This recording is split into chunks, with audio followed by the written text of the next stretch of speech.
Pernah nggak sih Anda merasa cemas atau kayaknya sulit gitu buat berkembang? Kuncinya mungkin ada di orang-orang sekitar Anda loh. Dukungan sosial itu ternyata bukan cuma pelengkap manis aja, tapi bisa dibilang fondasi penting banget buat kesehatan mental, buat pertumbuhan diri Anda, bahkan buat nemuin makna hidup. Selamat datang di Hening Sejenak. Hari ini kita bakal ngobrolin lebih dalam nih, khusus buat Anda. Kita akan kupas tuntas ya dari berbagai rangkuman yang Anda bagikan. Kenapa sih koneksi dan dukungan dari orang sekitar, interaksi sosial itu krusial banget? Misi kita hari ini, biar paham kenapa ini tuh penting banget. Yuk kita mulai. Jadi, kalau lihat dari catatan Anda ya, interaksi sosial itu intinya gimana kita saling ngasih pengaruh dan bereaksi satu sama lain lah ya dalam pergaulan sehari-hari. Ini bukan cuma aktivitas biasa, tapi disebutnya kebutuhan dasar manusia. Gitu. Dan katanya penting banget buat perkembangan pribadi Anda. Iya, betul. Dan yang menarik banget, dari beberapa sumber Anda itu ditekankan banget dampaknya ke kesehatan mental.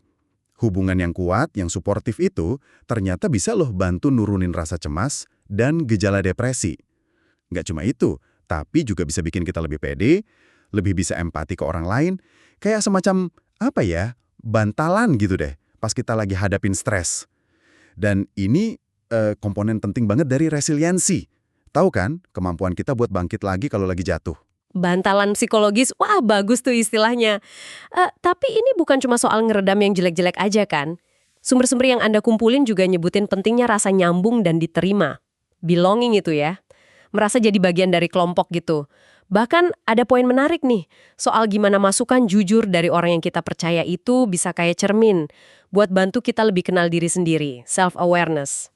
Tepat sekali. Kesadaran diri itu sering banget munculnya ya dari interaksi, dan semua ini nyambung banget sama konsep wellness atau kesejahteraan yang menyeluruh. Kita kan sering fokusnya ke fisik atau mental aja gitu ya. Padahal, dimensi sosial dari wellness ini, kualitas hubungan kita itu sama pentingnya loh. Kesejahteraan itu kan banyak sisinya. Nah, aspek sosial ini salah satu pilar utamanya. Menarik ya, gimana semua ini saling kait-mengait. Terus kalau kita lihat gambaran besarnya, kayak tujuan hidup gitu gimana? Apa koneksi sosial ada perannya juga di situ? Wah, ada banget perannya. Kalau kita cek lagi sumber-sumber Anda, kelihatan ada hubungan kuat antara dukungan sosial sama penemuan atau ngejar tujuan hidup. Kenapa gitu? Ya, karena banyak tujuan hidup yang berarti itu seringnya ada hubungannya sama kontribusi buat orang lain, buat komunitas. Ini jadi ingat sama self-determination theory yang juga disinggung di catatan Anda. Teori itu kan bilang ada 3 kebutuhan psikologis dasar, otonomi, kompetensi, sama keterhubungan atau relatedness. Nah, dukungan sosial ini langsung memenuhi kebutuhan relatedness tadi, yang akhirnya ningkatin motivasi sama kesejahteraan Anda secara keseluruhan. Jadi kayak bahan bakar gitu koneksi itu. Oke, jadi jelas banget ya pentingnya. Sumber-sumber Anda kan juga nyebutin soal gimana caranya ngebangun dan ngerawat dukungan ini. Kayak nyari komunitas, teman, atau mentor itu penting. Tapi gimana cara praktisnya ya?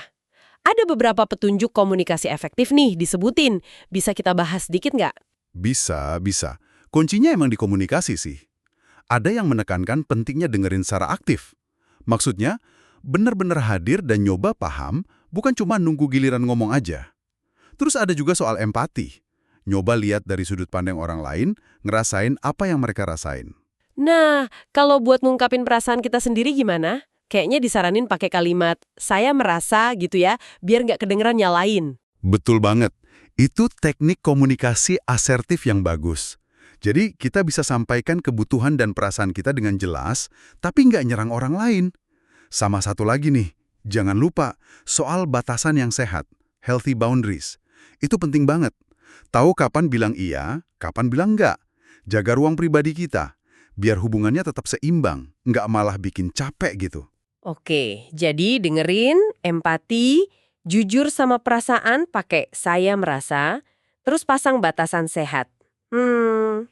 Lalu ada juga pengingat buat secara sadar tetap jaga hubungan ya, terutama sama orang-orang yang emang suportif. Disebutin juga kalau berbagi cerita pas lagi susah atau sedih, entah sama teman dekat atau mungkin di kelompok dukungan, support group, itu bisa bantu banget buat pulih. Nah, ini nyambung ke pertanyaan penting juga yang diangkat di materi Anda. Gimana kalau dukungan ini kurang atau malah nggak ada sama sekali? Apa akibatnya? Ada sumber yang bilang, kurangnya dukungan sosial itu bisa jadi hambatan serius buat pengembangan diri. Beneran penghalang gitu. Ini bisa bikin susah capai wellness yang utuh, kan? Pilar sosialnya goyang. Dan kalau lebih dalam lagi, ini bisa bikin perjalanan nyari makna hidup itu rasanya sepi banget. Berat. Perjalanan itu kan seringnya lebih enak kalau dijalanin bareng-bareng ya. Wah, jadi dari obrolan kita berdasarkan sumber-sumber ini, kesimpulannya kayaknya jelas banget ya. Ngebina hubungan sosial yang sehat dan suportif itu bukan cuma soal biar nyaman aja, atau pilihan gaya hidup. Tapi ini tuh kebutuhan penting banget buat kesehatan mental Anda, biar bisa terus tumbuh sebagai pribadi. Dan biar hidup ini rasanya lebih punya arti. Iya. Nah, sebagai penutup nih, mungkin buat Anda renungkan sejenak, setelah dengar semua ini dari yang kita diskusikan tadi, kira-kira nih hubungan mana dalam hidup Anda sekarang yang mungkin perlu Anda rawat lebih intensif lagi, biar bisa jadi sumber dukungan yang makin kuat ke depannya. Terima kasih banyak ya sudah menyimak obrolan mendalam kita kali ini. Ngomong-ngomong nih, Anda udah nonton sampai akhir gini, kok belum follow, subscribe, atau pencet tombol like juga sih? Apa Anda benci sama kami? Bercanda kok. Sampai jumpa lagi di Hening Sejenak berikutnya ya.